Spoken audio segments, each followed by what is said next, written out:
শ্রাবণের সেই দিনটা শুরু হয়েছিল একেবারে নিরীহভাবে।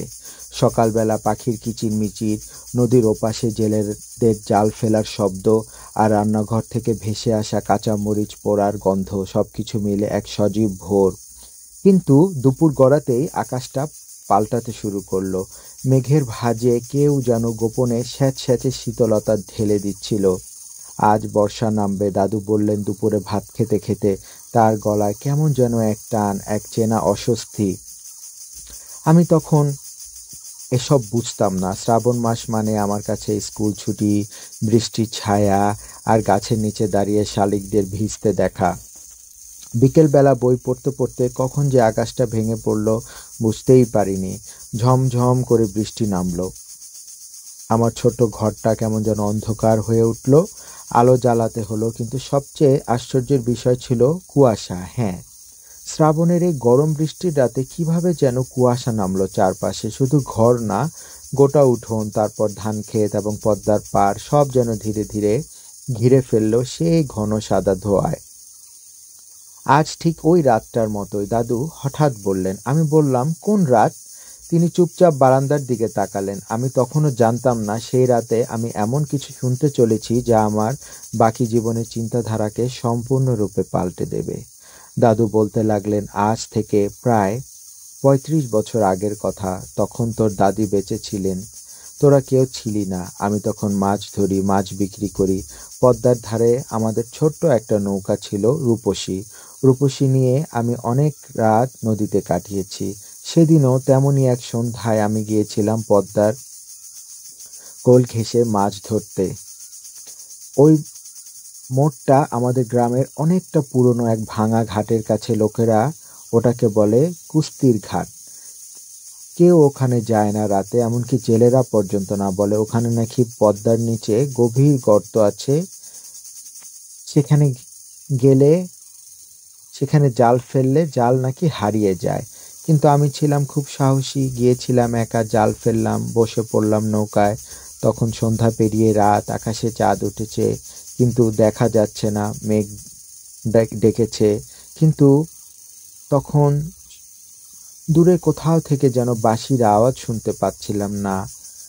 সে বাঁশির সুর কোনো সাধারণ বাঁশির সুর ছিল না, যেন জলের ফাঁকে ফাঁকে বেজে চলেছে, বাতাসের তালে তালে বেজে চলেছে আমার কানে। প্রথমে মনে হচ্ছিল আমি ভুল শুনছি, কিন্তু না। যখনই কান পেতে পরিষ্কারভাবে শোনার চেষ্টা করি, সে বাঁশির সুরটা ধীরে ধীরে যেন আমার খুব কাছাকাছি চলে আসছিল। আমি উঠে দাঁড়ালাম, নদীর দিকটা তাকিয়ে দেখলাম, কিন্তু কিছুই দেখতে পাচ্ছি না। কুয়াশা এত ঘন, যেন সাদা একটি দেয়াল।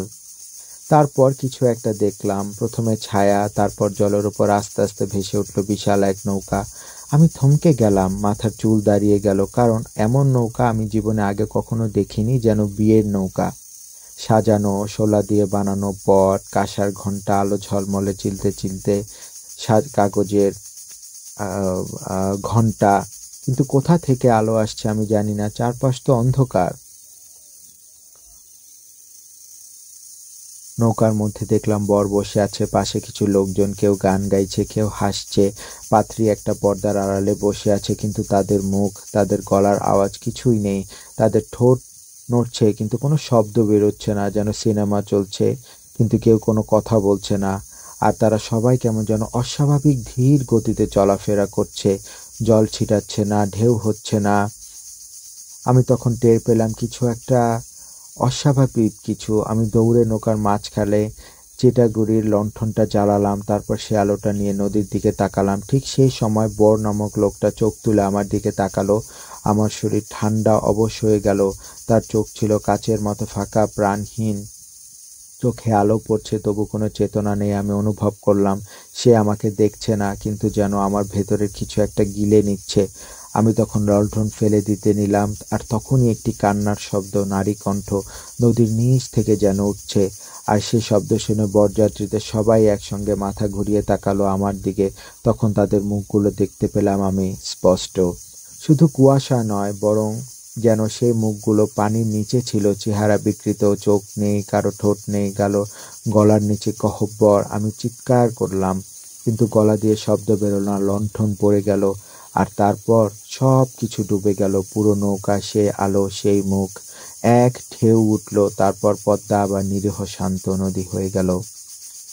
আমি চুপ করে শুনছিলাম। দাদুর গলায় তখন কাঁপুনি, তার চোখ অন্ধকারে আটকে আছে। আমি জিজ্ঞেস করলাম, তারপর? দাদু আস্তে আস্তে করে বলতে লাগলেন, তারপর প্রতি বছর ঠিক ওই দিনটায় আমি তাদের দেখি। কাদের? আমার গলাও যেন কেঁপে উঠল। সেই বরযাত্রা, তারা আসে শুধু একবার শ্রাবণের বৃষ্টির রাতে। আমি জানি তারা খুঁজছে কিছু অথবা কাউকে, আর একদিন হয়তো আমাকেই। তিনি থমকে গেলেন।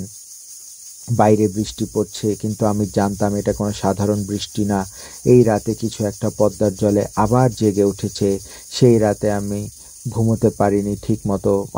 মাথার মধ্যে দাদুর বলা কথাগুলো খুবই গুঞ্জন তুলেছিল। সত্যি পদ্মার পানিতে ভেসে ওঠে এক বরযাত্রা, নাকি সবই কল্পনা? আমার কিশোর মন তখন বিশ্বাস আর অবিশ্বাসের মাঝখানে দুলছিল। তবু এক অদ্ভুত টান অনুভব করছিলাম কুস্তির ঘাটের দিকে। মনে হচ্ছিল কেউ যেন ডেকে নিয়ে যাচ্ছে আমাকে জলের ওপার থেকে। সকাল হতেই আমি বাইরের উঠোনে গেলাম। বৃষ্টি তখনও পড়ছে, তবে অনেক হালকা। দাদু কলার ভেলা গাচ্ছিলেন। আমাকে দেখে বললেন, ঘুম হলো তো? আমি বললাম, হ্যাঁ, কিন্তু একটা প্রশ্ন ছিল দাদু। কেউ যদি ওই বরযাত্রার সামনে আবার দাঁড়িয়ে পড়ে তখন কি হয়? দাদুর মুখটা যেন গম্ভীর হয়ে গেল। তিনি বললেন, সেটা আজও কেউ জানে না। কেউ সামনে দাঁড়িয়ে থাকলে তারা থেমে যায় কিনা, দেখে কিনা, বা তারা ডাক দেয় কিনা, তা শুধু যারা দেখেছে তারাই জানে। আর অনেকেই তো শুধু একবারই দেখেছে জীবনে, আর দ্বিতীয়বারটি দেখেনি।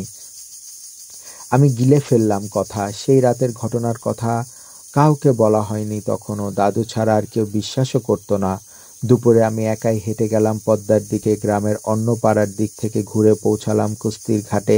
বহুদিন কেউ এখানে আসেনি। ঘাট ভেঙে গেছে, মাঝখানে আগাছা, শ্যাওলা আর পাথর ছেয়ে গেছে সব। নিচে তাকিয়ে দেখলাম জল ঘোলা, কিন্তু কি যেন একটা অস্বাভাবিক নীরবতা চারপাশে।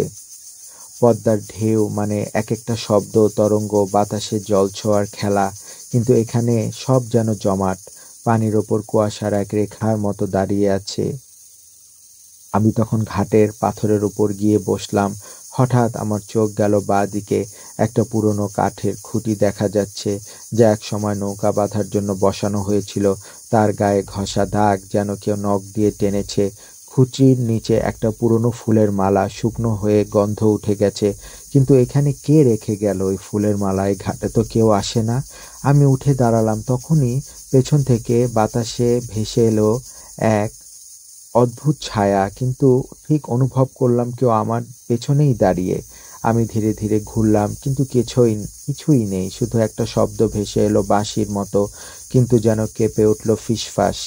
আমি তাড়াতাড়ি সেখান থেকে ফিরলাম, কিন্তু যাওয়ার সময় লক্ষ্য করলাম ঘাটের জলের মধ্যে এক মুহূর্তের জন্য কেমন যেন একটা ছায়া, যেন কেউ হাঁটুর জলের মধ্যে দাঁড়িয়ে আছে। কাপড়ে ঘোমটা টানা, মুখ দেখা যাচ্ছে না। ঘরে ফিরেই দেখি দাদু বারান্দায় বসে আছেন, চোখ বন্ধ। আমি কিছু বলার আগেই তিনি বললেন, তুই গিয়েছিলি, আমি জানি। আমার উপর বিশ্বাস না থাকলে যায় না কেউ। আমি হঠাৎ রাগে বলে ফেললাম, সব বানানো কাহিনী তো। আমি তো কিছু নিজের চোখে দেখিনি। আপনার সে বরযাত্রী কোথায় দাদু? দাদু চুপ। তারপর আস্তে করে বললেন, তুই দেখবি, কিন্তু খেয়াল রাখিস, প্রথমবার যারা দেখে তাদের ডাক পড়ে না, কিন্তু দ্বিতীয়বার তাদের ছেড়ে দেয় না তারা। আমি কেঁপে উঠলাম। সন্ধে নামার সঙ্গে সঙ্গে আবার শুরু হলো একরাশ কুয়াশা। গ্রামের পুকুর থেকে শুরু করে বটগাছের নিচ পর্যন্ত এক ঘন সাদা পর্দার চাদরে যেন ঢাকা পড়ে গেল। পদ্মার দিকের হাওয়ায় কেমন যেন এক লবণাক্ত গন্ধ। গরুগুলো থম মেরে দাঁড়িয়ে রইল। কুকুররা বাড়ির নিচে গা ঢুকিয়ে দিল। আর আমি জানি আজ রাতে আবার দেখা যাবে সেই বরযাত্রা, সেই নৌকা, সেই নিঃশব্দ পাত্রপাত্রী। কিন্তু আজ আমি ঠিক করেছি আমি ওদের সামনে দাঁড়াবো। রাত 10টা, তখনও গ্রামটা নিস্তব্ধ। অল্প অল্প বৃষ্টির ফোঁটা পড়ছে টিনের চালে, আর মাঝে মাঝে হালকা বজ্রপাত আকাশের বুক ফুঁড়ে আলো ফেলছে। আমার হাত পা কাঁপছিল, তবু বুকের ভেতর একরকম গর্জন হচ্ছিল। দাদুর মুখের সেই শেষ কথাগুলো ঘুরে ঘুরে আসছিল মনে। দ্বিতীয়বার যারা দেখে তারা ছেড়ে দেয় না। তবু আমি ঠিক করেছি আমি যাব। আমি দেখতে চাই সত্যি কিছু আছে কিনা। আমি তো শুধু গল্প শুনিনি, আমি নিজের চোখে ছায়া দেখেছি, জল ঘেরা ঘোমটা টানা পা। কিন্তু এবার আমি থেমে যাব না। আমি নিঃশব্দে ঘর থেকে বেরিয়ে পড়লাম। দাদু তখন বিছানায় শুয়ে চোখ বন্ধ। ঘরের কুপি বাতি নিভে আসছে। আমি ধীরে ধীরে উঠোন পেরিয়ে পড়লাম মাঠের দিকে। গ্রামের পথ অন্ধকার, কাদা জমেছে, বাঁশঝাড়ের ফাঁক দিয়ে বাতাস ঢুকছে হাড়ের ভেতর। পা পিছলে যাচ্ছে, তবুও থামিনি। নদীর পাড়ে পৌঁছাতে পৌঁছাতে রাত প্রায় 10টা। ঘাটের কাছে এসে দাঁড়ালাম। আজকে জ্যোৎস্না নেই, আকাশ কালো, কিন্তু সেই একই কুয়াশা নদীর ওপর থম মেরে বসে আছে।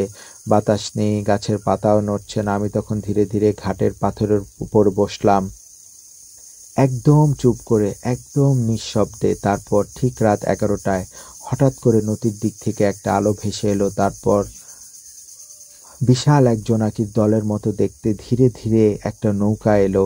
আমি চোখ কষলে দেখলাম, হ্যাঁ, সেই নৌকা যেটা দাদু বর্ণনা করেছিলেন। শোলা দিয়ে সাজানো, বাঁশি বাজছে, কাঁসার ঘণ্টা, ভিতরে বর বসে মাথার পাগড়ি, পাশে লোকজন, সামনে সাজঘর, তারা হাসছে, গল্প করছে, কিন্তু কোনো আওয়াজ নেই। আর এবার আমি বুঝতে পারলাম, এবার তারা আমাকেও দেখেছে। বর মুখ ঘুরিয়ে তাকালো আমার দিকে। তার চোখ কাচের মতো ফাঁকা। আলো পড়ছে, কিন্তু আলো মধ্যে কোনো আনন্দ নেই, জীবনের কোনো মানে নেই, ম্লান সবকিছু। হঠাৎ পাত্রী, যে এতক্ষণ ঘোমটা টেনে বসেছিল, মাথা তুলে তাকালো। আমার বুকটা ধক করে উঠল। তার মুখে এক ফোঁটা রক্ত, চোখ দুটো কালো গহ্বরের মতো। আমি উঠে দাঁড়ালাম, হাতের লণ্ঠনটা জ্বালিয়ে ওপরে ধরলাম। নৌকা তখনও ঘাটের খুব কাছে এসে পড়েছে। আমি দাঁড়িয়ে রইলাম। তারা যেন থেমে গেল। বর, পাত্রী আর সব বরযাত্রী একসাথে আমার দিকে তাকিয়ে রইল কিছুক্ষণ। তারপর নৌকা আর এগোলো না। ঠিক তখনই জলের নিচ থেকেও একটা হাত উঠল। ঘাটের পাথরের নিচ থেকে একটা সাদা পাতলা হাড়, কঙ্কালসার হাত। হাতটা নড়ছে না, শুধু পানি ফেটে বেরিয়ে এসেছে। আমি হতভম্ব।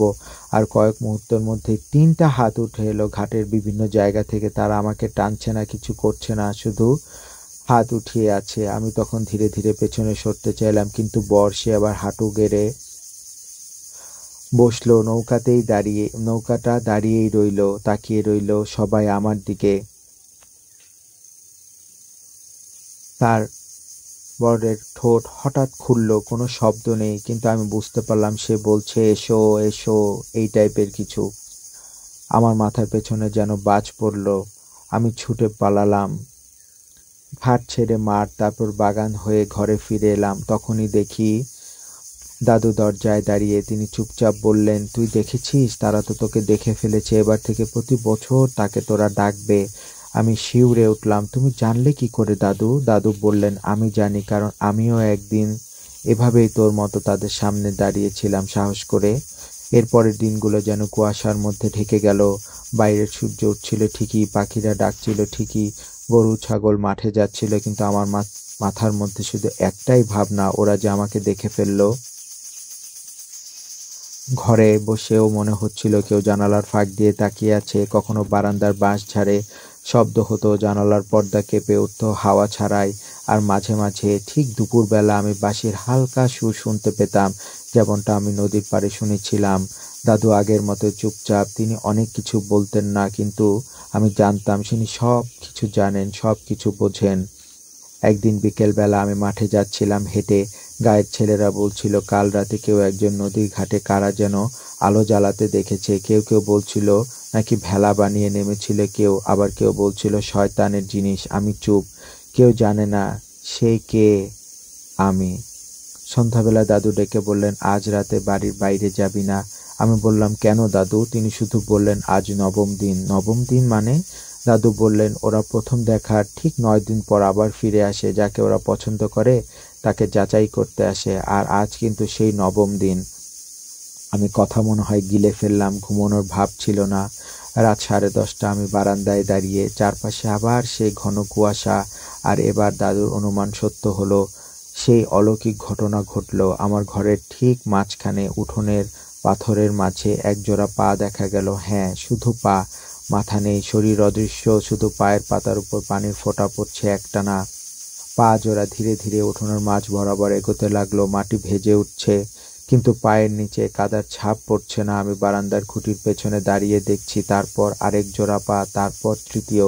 তিনটি অদৃশ্য শরীর আমার উঠোনের মধ্যে ঢুকেছে, ধীরে ধীরে ঘুরছে, যেন কাউকে খুঁজছে।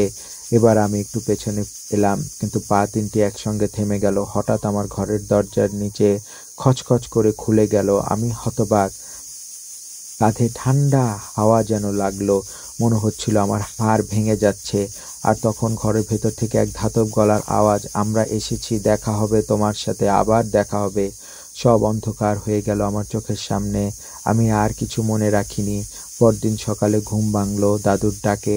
আমি মাটিতে পড়েছিলাম ঘরের এক কোণে। তুই কখন বারান্দায় ঘুমিয়ে পড়েছিলি? তিনি জিজ্ঞেস করলেন। আমি শুধু তাকালাম। বুঝলাম তিনি জানেন, তিনি সব জানেন। আমি আস্তে করে বললাম, ওরা যে এসেছিল দাদু। দাদু বললেন, এই প্রথম নয়, এখন ওরা আসবে বারবার। ওরা আমার কাছে কি চায় দাদু? আমি বললাম। তিনি নিচু গলায় বললেন, ওরা খুঁজছে যাকে ওদের সাথে নিয়ে যেতে পারবে। কেউ যেন বর, কেউ যেন পাত্রী, কেউ যেন মাঝি, কেউ যেন সাথী। তারা খুঁজে খুঁজে ফিরে জীবিত কাউকে পেলে বরযাত্রার পরিণতি পূর্ণ করতে চায়।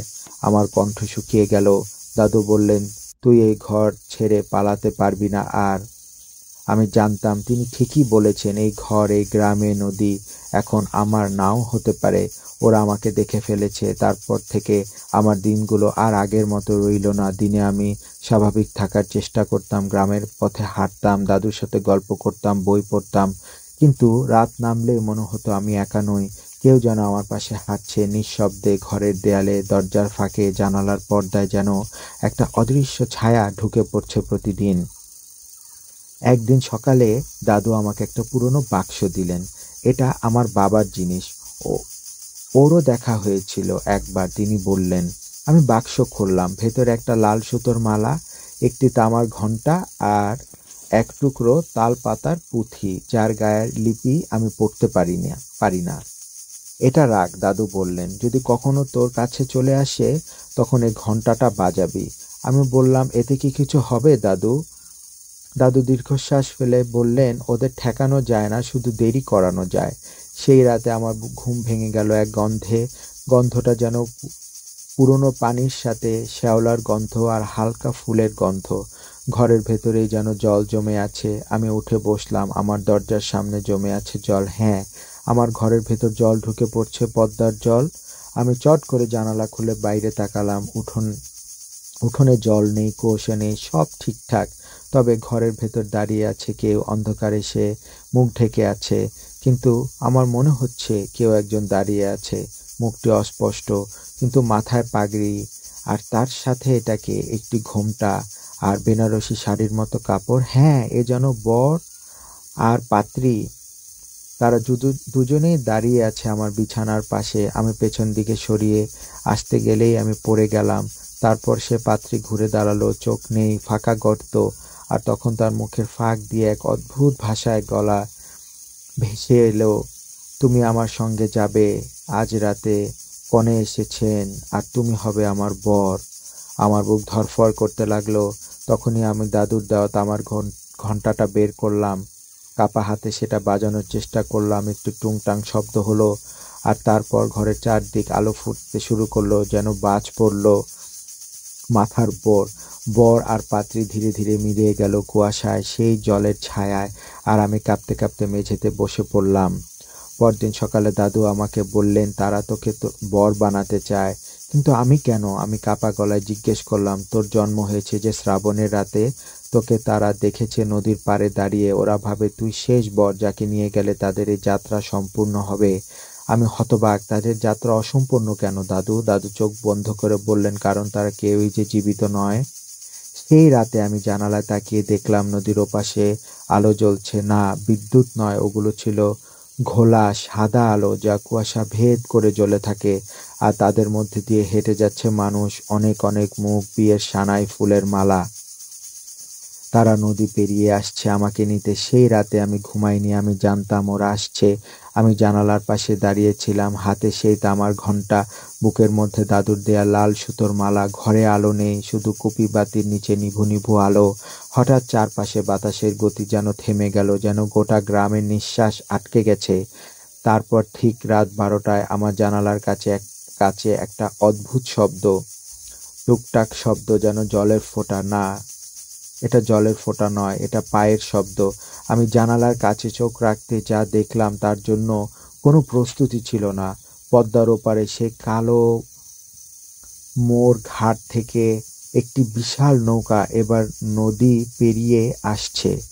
হ্যাঁ, আসছে। নৌকা জলের উপর নয়, জলের মাঠের উপর দিয়ে আসছে।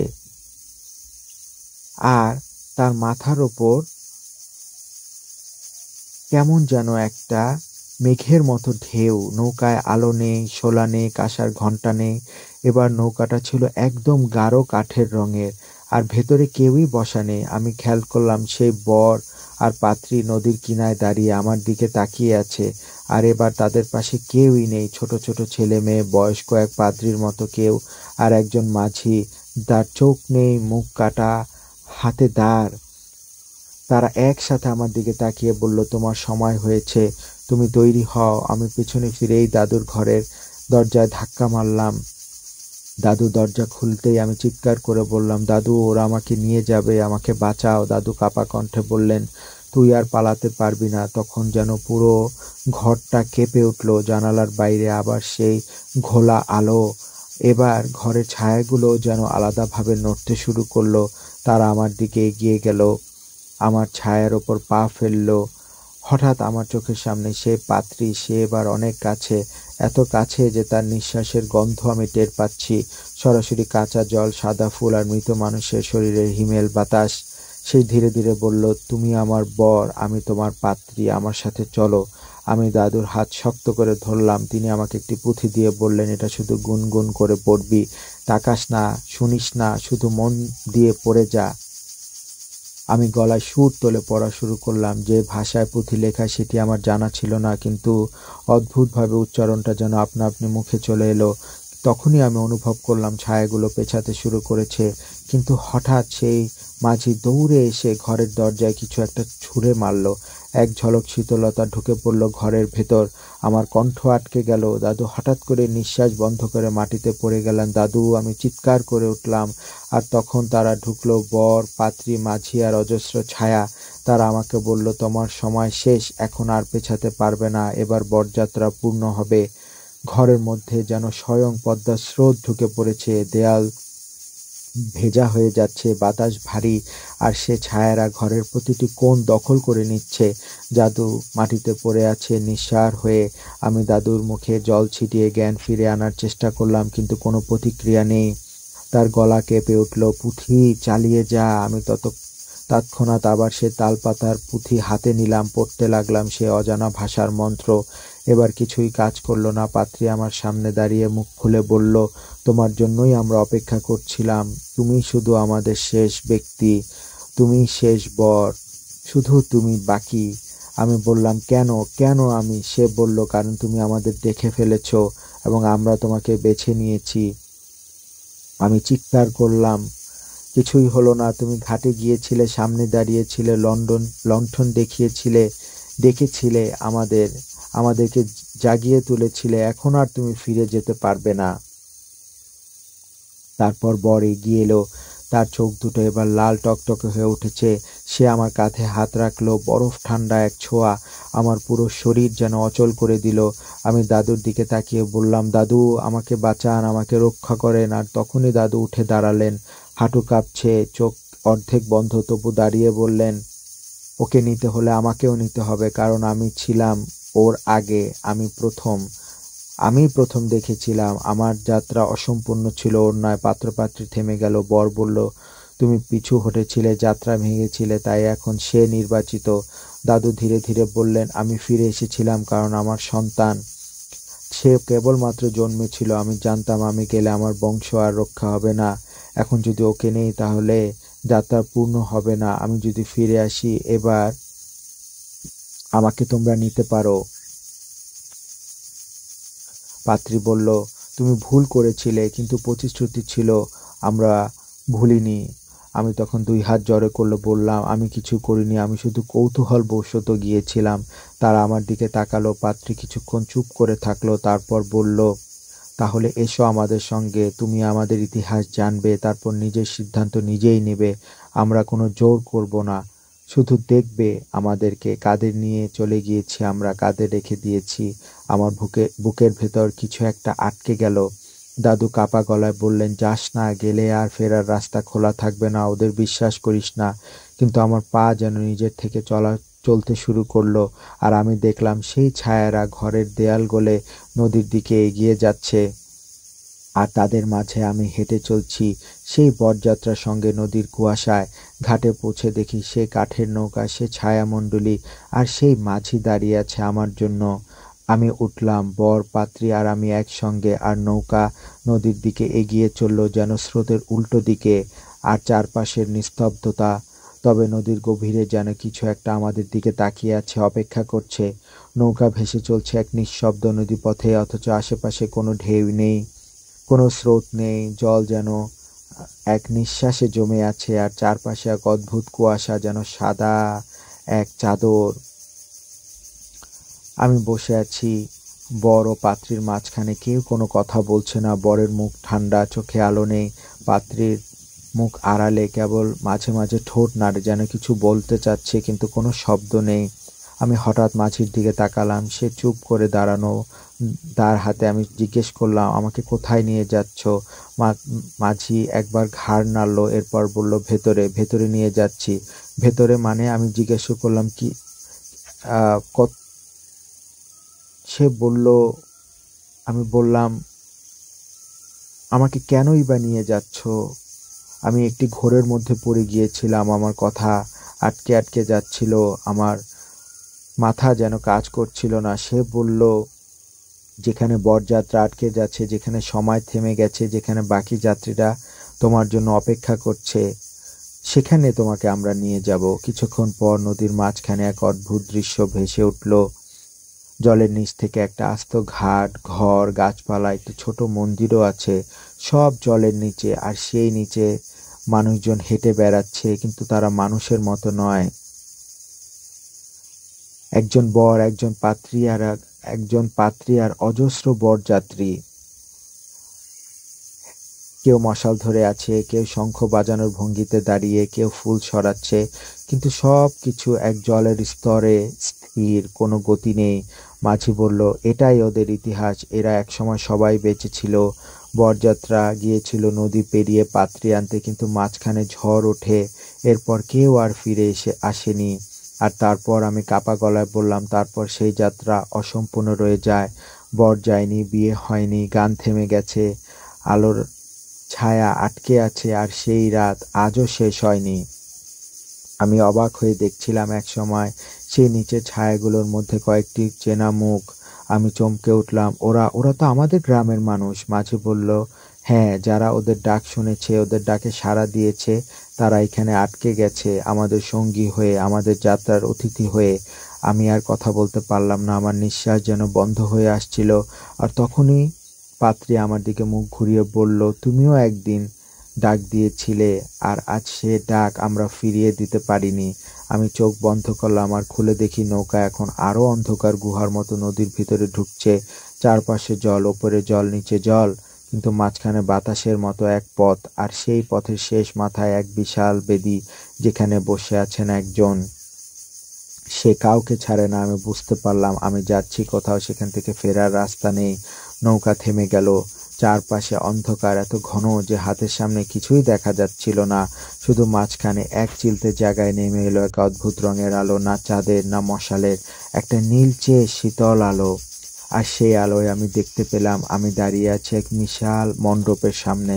জল ঘেরা এ মণ্ডপে কেউ নেই, অথচ সবকিছু সাজানো, পালঙ্ক, মালা, ধূপকাঠি, আর একেবারে মাঝখানে একটা বেদি, আর তার সামনে রাখা এক জোড়া সোনালি জুতো। সেই জুতোর পাশে দাঁড়িয়েছিলেন পাত্রী। আমি বুঝলাম এটাই সেই স্থান যেখানে তাদের বিয়ে হওয়ার কথা হয়েছিল, কিন্তু হয়নি। এই অসম্পূর্ণ যাত্রা, অসম্পূর্ণ মুহূর্ত যা বারবার ফিরে আসে।